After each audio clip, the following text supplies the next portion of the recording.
Hola, this video tutorial is to help you learn the past perfect indicative, sometimes referred to as the pluscuamperfecto del indicativo, pluperfect indicative. Pretty long name for a pretty simple tense. So, we use this tense, past perfect indicative, to express what a person had done prior to another event in the past. So here's an easy example for you in English. I had read the book, or I had already read the book, when the Hunger Games movie came out. So the Hunger Games movie came out like, what, a year ago? So that's in the past. And then prior to that past event, you had already read the book. That's actually why I like to call this tense the super past, right? Because it's like past further removed. So an important detail in terms of use of this tense is that the past perfect indicative can't stand alone. You couldn't just say, for example, I had read the book. Like, when? It doesn't really make any sense in isolation. So there has to be some other past event referenced for it to work.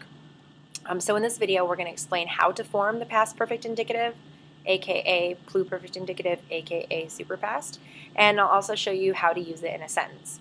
So let's start with formation. Hopefully by now, if you've learned other perfect tenses, you've recognized the pattern that anything with perfect in the name has a form of haber and then the past participle. So since this is the past perfect indicative, we're going to use the past indicative of haber. So you see the forms here. It's actually imperfect. Había, habías, había, habíamos, habían. Then you're going to, in the second part, with whatever verb it is that you're conjugating, add the participle. So AR verbs go to auto, ER-IR verbs go to ito, and then you have tons of irregulars. So pretty easy to conjugate it. Some examples, and we're going to do them in the yo form. Comer would be había comido. Estudiar, había estudiado. Hacer, había hecho. Note the irregular, okay? The past participles all through the perfect tenses are the same, including the irregular forms.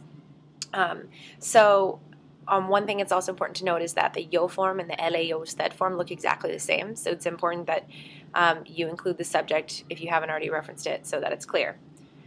So in terms of practice, I've given you 5 examples. So why don't you pause the video, jot down your answers, and when you're ready, hit play again to check your work. Okay, so we're going to start everything with antes de los 16 años, because remember I said that this can't exist alone.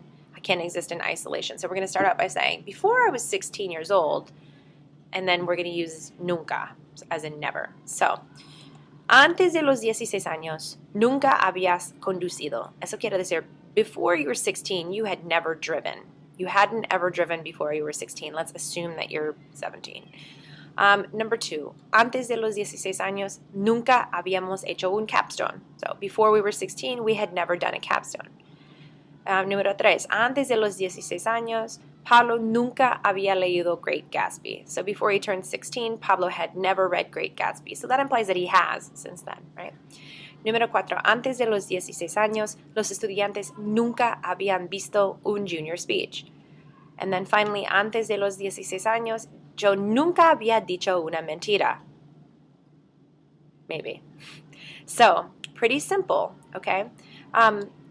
When we talk about past events, because I said, the past perfect indicative cannot exist in isolation, it expresses something that, a completed action prior to another event in the past. So we have to reference that other past event. How is that done?